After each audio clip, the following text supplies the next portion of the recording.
Hi everyone. आज इस video lecture में मैं आपके साथ ही एक क्वेश्चन डिस्कस करूंगा। कॉन्सेप्चुअल क्वेश्चन है, इसलिए भी ये इंपॉर्टेंट क्वेश्चन है कि डिफिकल्टी वाइज शायद आप में से कई लोगों को लगे कि ये ओके काइंड ऑफ क्वेश्चन है, बट ये अच्छा इसलिए है क्योंकि इसमें फ्री बॉडी डायग्राम भी आपको ठीक से बनाना पड़ेगा, आपको स्यूडो फोर्स का कॉन्सेप्ट भी इसमें लगाना पड़ेगा, वेज कंस्ट्रेंट का यूज भी इसमें आएगा अगर ऑल्टरनेट वे में इस क्वेश्चन को सोचेंगे, अगर हम एक डिफरेंट वे में, एंड सेंटर ऑफ मास का भी। ठीक है, तो क्वेश्चन में ये दोनों वेज और ब्लॉक दोनों का मास सेम है, एंगल 37 डिग्री गिवन है, साइन 37 3/5, कॉस 37 4/5, सारी सर्फेसेस स्मूथ है, सिस्टम को हमने रेस्ट से रिलीज किया, आपको ब्लॉक और वेज का एक्सेलरेशन ढूंढना है।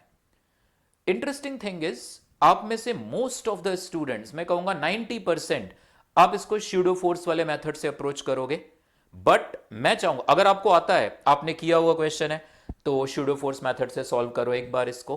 बट मैं चाहूंगा बिना उसके भी सोचना, ग्राउंड फ्रेम से ही अगर मैं इस क्वेश्चन को सॉल्व करना चाहूं, सो हम इसको दोनों तरीके से करते हैं। Let us solve it first by pseudo force method. तो सबसे पहले काम करते हैं, अगर हम इस वेज को ऑब्जर्व करें, क्योंकि अगर मैं ग्राउंड फ्रेम से ऑब्जर्व करूंगा, from ground frame if I observe, तो ये बात तो क्लियर है कि वेज तो लेफ्ट साइड जाएगा ए एक्सेलरेशन से। ये ब्लॉक इस वेज को जो नॉर्मल फोर्स दे रहा होगा एन, उसी का हॉरिजॉन्टल कंपोनेंट इस वेज को लेफ्ट को ले जाएगा। तो अगर मैं वेज पे लगने वाले फोर्सेस को शो करूं, तो एक तो ये ब्लॉक से नॉर्मल फोर्स आ रहा है इस पर एन, एक इसका वेट आ रहा है नीचे की ओर mg, और एक इस पर ग्राउंड से नॉर्मल फोर्स आ रहा है n1। ठीक है, इस n को ब्रेक कर देते हैं। ये एंगल अगर थीटा है तो this angle is also theta. ठीक है, n के कंपोनेंट्स करेंगे वर्टिकल और हॉरिजॉन्टल। हमेशा हम क्या करते हैं, ऑब्जेक्ट का एक्सेलरेशन जिधर है, इस वेज का एक्सेलरेशन किधर है, हॉरिजॉन्टल, तो इट इज कन्वीनियंट कि बॉडी का एक्सेलरेशन जिधर है, आप फोर्सेस को उस डायरेक्शन में और उसके परपेंडिकुलर डायरेक्शन में रिजॉल्व करो। So horizontal and vertical for wedge. So ये n को ब्रेक करेंगे, this angle will also be theta बेटे, theta 90 minus theta, theta n cos theta नीचे आएगा, इस डायरेक्शन में आएगा n साइन थीटा, और ये आएगा n cos थीटा। n को रिजॉल्व किया, इसको हटा दो। वर्टिकल फोर्सेस बैलेंस, ये वेज जा रहा है लेफ्ट साइड को विद एन एक्सेलरेशन a, इसको लेफ्ट साइड ले जाने के लिए responsible is this n sine theta.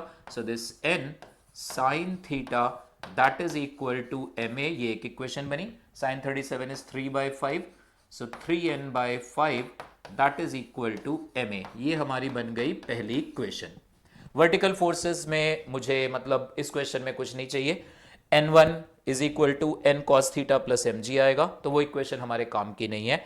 Now come to this block, थोड़ा सा मैं स्यूडो फोर्स का आपको बेसिक भी बताता हूं। ठीक है, so when we come to this block, तो देखना ध्यान से, इधर ये वेज है, इस वेज पर ये ऐसे ब्लॉक पड़ा हुआ है। नाउ अगर मैं ग्राउंड फ्रेम से ब्लॉक को ऑब्जर्व करूं, ग्राउंड फ्रेम से, तो मुझे इस ब्लॉक का ना एक्सेलरेशन का मैग्नीट्यूड पता होगा और ना उसका डायरेक्शन। क्यों, आप देखो, अगर मैं वेज फ्रेम से देखूं इस क्वेश्चन को, आप जब वेज के रिस्पेक्ट में ही सोच रहे हो, ठीक है, वेज ऐसे है, वेज पे ब्लॉक है, ब्लॉक ऐसे स्लाइड हो रहा है, वेज पीछे जा रहा है। ग्राउंड फ्रेम से देखोगे तो तुम्हें ये ब्लॉक नीचे भी स्लाइड होता हुआ दिखेगा और पीछे हटता हुआ भी दिखाई देगा। ग्राउंड फ्रेम से ये तुम्हें कुछ इस तरफ जाता हुआ दिखाई देगा। ये जो ये एरो है, this is the acceleration of the block relative to the wedge, और ये वेज का एक्सेलरेशन है। तो इन दोनों को आप रिलेटिव मोशन का कॉन्सेप्ट लगाओ, acceleration of the block with respect to ground क्या होता है, ये that is equal to acceleration of the block with respect to wedge plus acceleration of the wedge with respect to ground. Acceleration of 1 with respect to 3 is 1 with respect to 2 plus 2 with respect to 3. तो यहां पे ये है block का acceleration relative to the wedge. वहां पे एक मेरे को हेल्प मिल रही है, मुझे डायरेक्शन पता है, इस ब्लॉक का एक्सेलरेशन इस बंदे के हिसाब से इस डायरेक्शन में होगा, मुझे डायरेक्शन क्लियर है, मैग्नीट्यूड नहीं पता मुझे। लेकिन ग्राउंड फ्रेम से तो मुझे इस डायरेक्शन की भी नॉलेज नहीं मिल रही है, किधर है, वर्टिकल से कितने एंगल पर है, और इसका मैग्नीट्यूड भी नहीं पता। सो फ्रॉम ग्राउंड फ्रेम मुझे इस ब्लॉक के एक्सेलरेशन का डायरेक्शन भी नहीं पता, मैग्नीट्यूड भी नहीं पता, बट वेज के फ्रेम से मुझे इसका एटलीस्ट डायरेक्शन तो पता है कि ये ऐसे स्लाइड करता हुआ नीचे जा रहा है। तो that is why we work from the frame of reference of wedge. इस बंदे के हिसाब से हम इस ब्लॉक को अगर ऑब्जर्व करें तो ये हमें नीचे स्लाइड होता हुआ दिख रहा है, तो इसलिए हम ब्लॉक को ऑब्जर्व करेंगे from the frame of reference of veg. ये इंक्लाइन के परपेंडिकुलर लाइन, ये parallel, this angle from horizontal is theta. mg जो एक्ट कर रहा था उसे मैं ब्रेक कर रहा हूं, इस डायरेक्शन में it is mg sine theta, और इस डायरेक्शन में it is mg cos theta. ये फोर्सेस आ रहे हैं, नॉर्मल फोर्स आ रहा है n, तुरंत इसे और इसे बैलेंस मत किया करो, ये बहुत सिली मिस्टेक करते हैं बच्चे। n mg कॉस थीटा, आराम से आप फ्री बॉडी डायग्राम बनाओ, आप एक्सेलरेशन डायग्राम बनाओ, फिर इक्वेशंस को लिखो। अभी फ्री बॉडी डायग्राम भी अधूरा है, हम देख रहे हैं इसको with respect to wedge. Wedge पीछे जा रहा है विद एन एक्सेलरेशन a, तो इसलिए इस ब्लॉक पर स्यूडो फोर्स आएगा राइट साइड को, that is ma। This angle is theta, तो this angle is also theta, pseudo force को ब्रेक किया, that is ma cos theta, और इस डायरेक्शन में ये आ जाएगा ma sin थीटा। अब अगर मैं इसका एक्सेलरेशन डायग्राम बनाऊं, सो मुझे इसका एक्सेलरेशन इस डायरेक्शन में, मुझे से मतलब है इस पर्सन को, इस ब्लॉक का एक्सेलरेशन दिख रहा है AR। अभी मैं A और इसकी बात नहीं करूंगा, we are working from the frame of reference of wedge. तो वेज से देखने पर एक्सेलरेशन इधर, तो एक्सेलरेशन इधर है, इसलिए इस डायरेक्शन वाले फोर्सेस को हम बैलेंस कर देंगे। इस डायरेक्शन में फोर्सेस, ये ma को तो आप ऐसे हटा लो, इसका काम खत्म। इस डायरेक्शन में फोर्सेस बैलेंस करो, क्या इक्वेशन आएगी, n plus ma sine theta that will be equal to mg cos theta. ठीक है, आई थिंक इस इक्वेशन को अगर आप यूज करो, यहां पे n की वैल्यू सब्सटीट्यूट कर लो। n की वैल्यू कितनी आई थी पहली इक्वेशन में, 5/3 ma।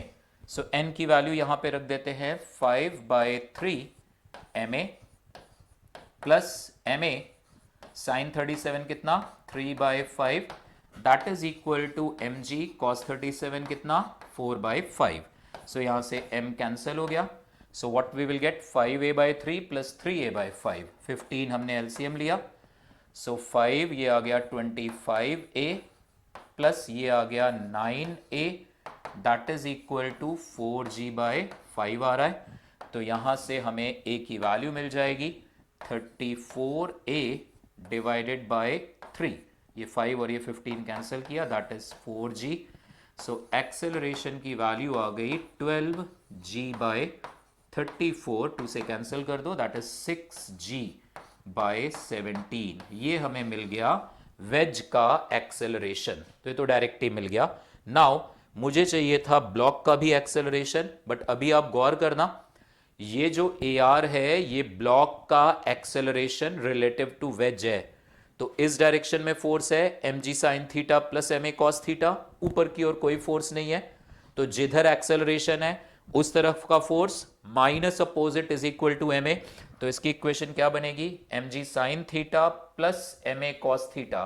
Late us write here mg sine theta plus ma cos theta that is equal to m times AR relative.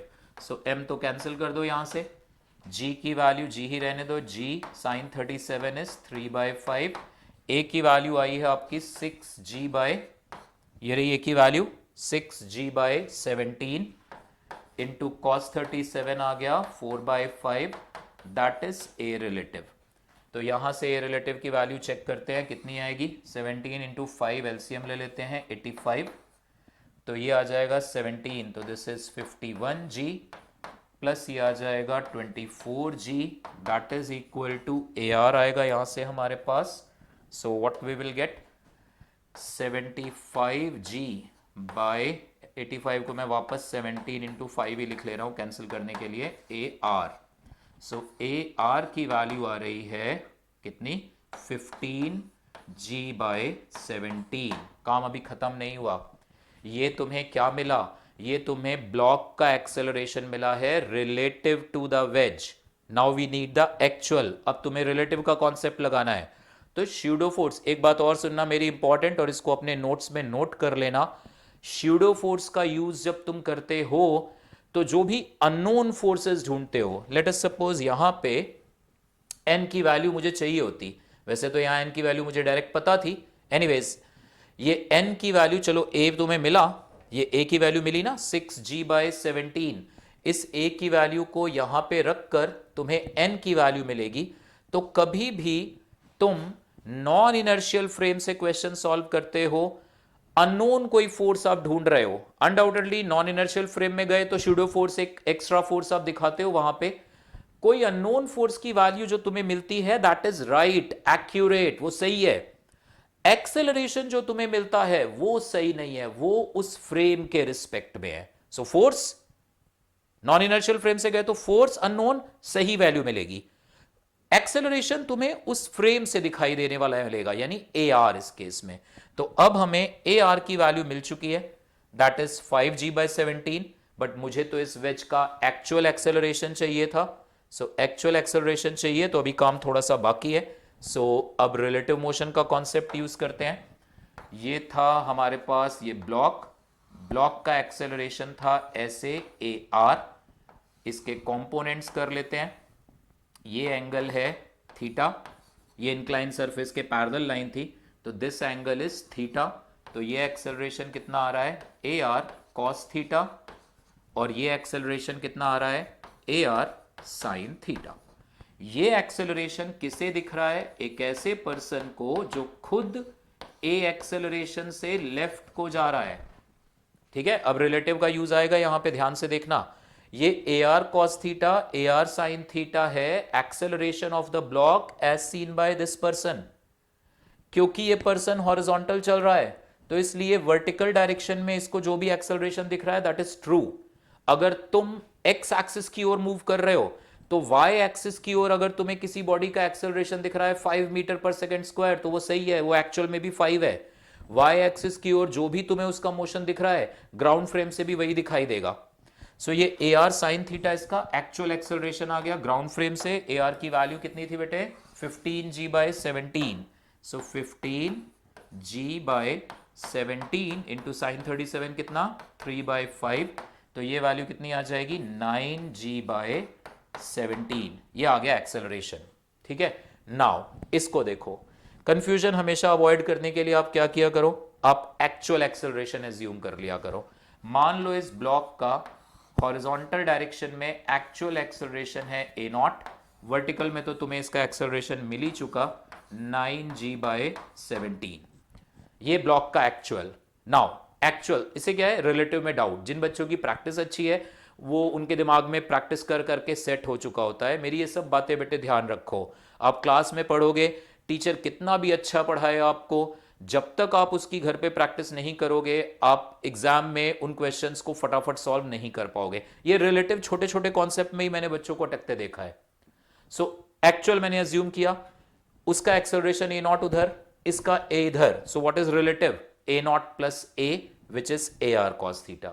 आप 10 से उधर जा रहे हो, मैं 12 से इधर, तो मुझे आपकी वेलोसिटी क्या दिखाई देगी, 22 उल्टे डायरेक्शन में। सो इस बंदे को, इस ब्लॉक का एक्सेलरेशन क्या दिखाई देगा, a naught plus a. So a naught plus a की वैल्यू क्या आ रही है, ए आर कॉस थीटा। यहां से आप ए नॉट की वैल्यू निकाल लो, this is a naught plus a की वैल्यू कितनी थी वो हमें देखनी पड़ेगी। ए की वैल्यू थी 12, ये 6g/17 थी ए की वैल्यू। सो ए की वैल्यू हमने यहां सब्सटीट्यूट करी 6g/17। ए आर की वैल्यू ये रखी थी हमने 15g/17, और cos 37 कितना, 4/5। तो यहां से ब्लॉक के एक्सेलरेशन एक्चुअल का हॉरिजॉन्टल कंपोनेंट मुझे मिलेगा, how much it is, 12g/17, ये आ रहा है -6g/17, so that is equal to 6g/17। इतना काम करना पड़ा, नो डाउट। स्यूडो फोर्स से भी ये क्वेश्चन अच्छा ही है। जिस बच्चे की, मतलब अगर आप इस क्वेश्चन को इस स्टेज पे आप +1 से +2 अगर मूव कर रहे हो और इस क्वेश्चन को आप मेरे बिना बताए अगर सॉल्व कर पा रहे हो, अनडाउटेडली आप बहुत सही जा रहे हो। आप अभी जेई मेन देने वाले हो, फिर तो आपको इस लेवल पे क्वेश्चन सॉल्व करना अच्छे से आना चाहिए इफ यू आर एमिंग कि मेरे 200 के आसपास नंबर तो या उससे ज्यादा आए। नाउ इसको हम बिना स्यूडो फोर्स मेथड यूज किए सॉल्व करते हैं एक बारी। सो देखना इधर, बिना स्यूडो फोर्स के अगर मैं जाना चाहूं तो ये रहा वेज, ठीक है, इस वेज पर ये ब्लॉक पड़ा हुआ है।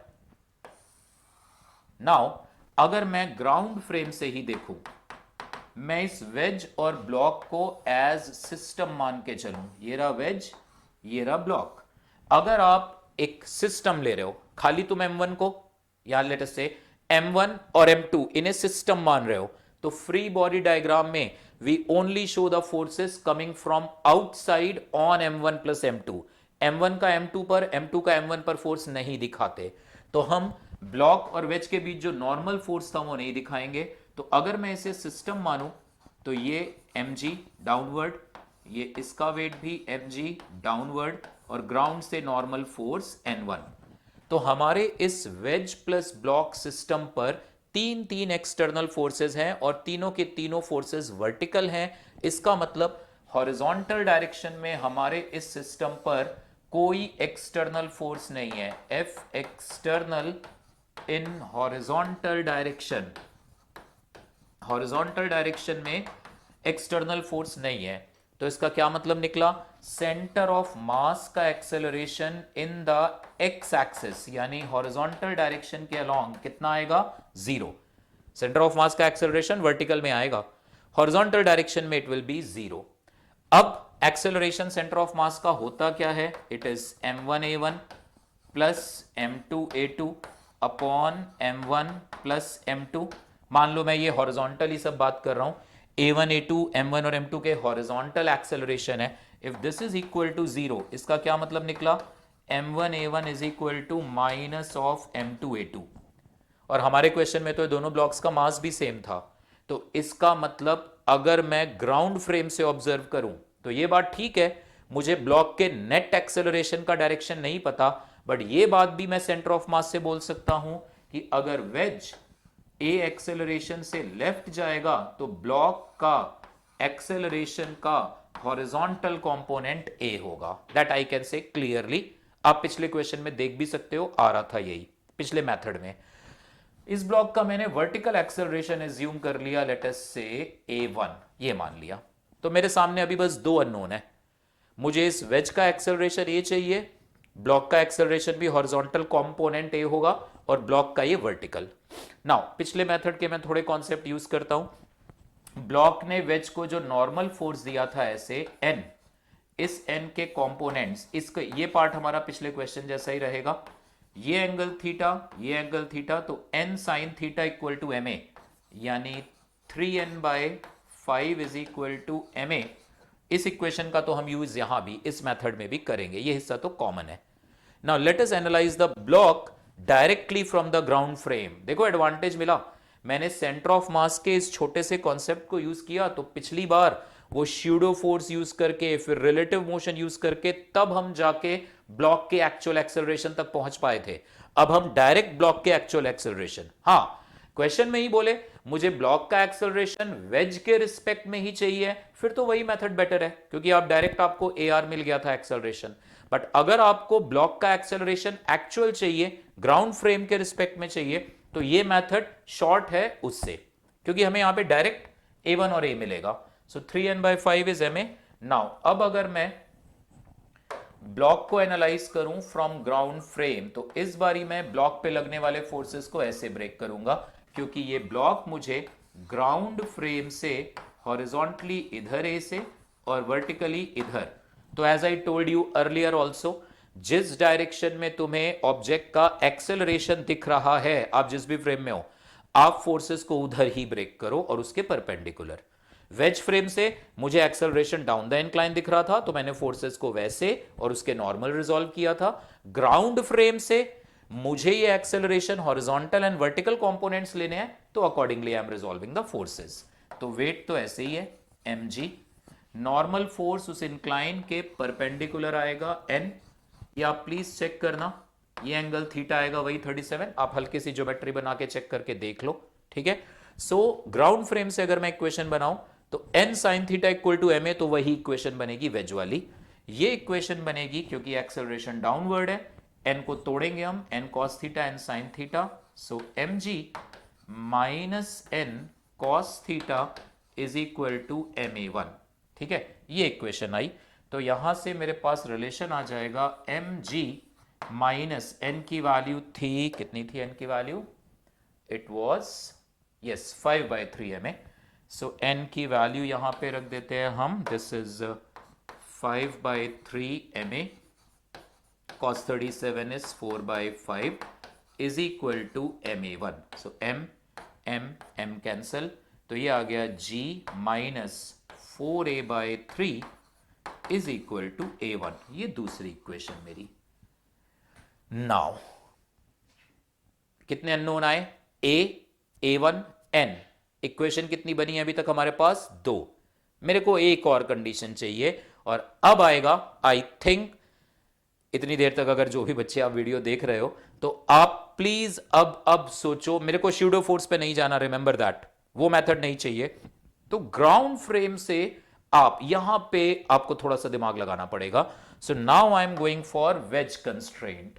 वेज कंस्ट्रेंट क्या कहता है कि अगर दो ऑब्जेक्ट हमेशा आपस में कांटेक्ट में हैं, ये रजिस्टर ये mobile, they are always in contact, ऐसे मोशन रिलेटिव हो सकता है, बट कांटेक्ट सरफेस के नॉर्मल इस डायरेक्शन में रिलेटिव मोशन नहीं होगा, ये बात भी नोट करना। अगर दो ऑब्जेक्ट हमेशा एक दूसरे के साथ कांटेक्ट में हैं तो कांटेक्ट सरफेस के नॉर्मल डायरेक्शन में their motion, their velocity, their acceleration, their displacement must be same. तो इस केस में ये मैं इंक्लाइन के पैरेलल लाइन बनाई ऐसे, तो इस डायरेक्शन में, ये डॉटेड डायरेक्शन में ब्लॉक और वेज का एक्सेलरेशन आना चाहिए सेम। वेज का एक्सेलरेशन था इधर, दिस वाज a, तो a का कंपोनेंट इधर, ये एंगल है थीटा, तो a cos थीटा, तो वेज के एक्सेलरेशन का कंपोनेंट इस डायरेक्शन में, that is a sin theta. Now let us talk about that block. Block का एक्सेलरेशन इधर है a और इधर है a1, मुझे चाहिए कंपोनेंट इधर, तो मुझे a और a1 दोनों का कंपोनेंट इसी डायरेक्शन में चाहिए होगा। कीप दिस इन माइंड, ये मत करना वेज का इधर और ब्लॉक का उधर इक्वल कर देना, ना ना ना, सेम डायरेक्शन। वेज के एक्सेलरेशन का कंपोनेंट इधर लिया, ब्लॉक के एक्सेलरेशन का कंपोनेंट भी इधर ही लो। सो a1 का कंपोनेंट, ये एंगल थीटा है बेटे, ये भी थीटा आएगा। सो a1 का कंपोनेंट इस डायरेक्शन में कितना आएगा, a1 cos थीटा, और ये थीटा, ये वाला angle theta, a cos theta a sin theta, a sin theta उधर था तो माइनस a sin थीटा। तो इसलिए नाउ a sin थीटा, ये वाला acceleration equal to this, that is a1 cos theta minus a sin theta, that's all. इसको use करो, I think आप सॉल्विंग कर लोगे। आप पिछले मेथड से क्रॉस चेक करके देखना, आंसर मैच करेगा। तो प्लीज मेरी इस बात को समझना, ऐसा भी नहीं करना आप लोग ना, फिजिक्स में ऐसा नहीं है क्वेश्चन पे क्वेश्चन, क्वेश्चन पे क्वेश्चन भागते चले जाओ। प्रैक्टिस करनी है, मैं मना प्रैक्टिस कम नहीं कर रहा, लेकिन जो क्वेश्चन आप पकड़ो, आपने अगर एक मेथड से सॉल्व किया, आपको कोई स्ट्राइक कर रहा है या आपका कोई फ्रेंड बता रहा है यार इसका दूसरा मेथड भी है, ये मत सोचना यार कर तो लिया मैंने क्वेश्चन एक मेथड से। You think over that. Purpose is not बहुत सारे क्वेश्चन सॉल्व करें, पर्पस इज टाइम अच्छा खासा दे प्रैक्टिस करने को, और जो क्वेश्चन जितनी भी तरह से हम सोच सकते हैं हम सोचे। ठीक है, thanks for watching. Next video में मैं कुछ ऐसे ही और अच्छा कॉन्सेप्चुअल क्वेश्चन आपके साथ डिस्कस करूंगा।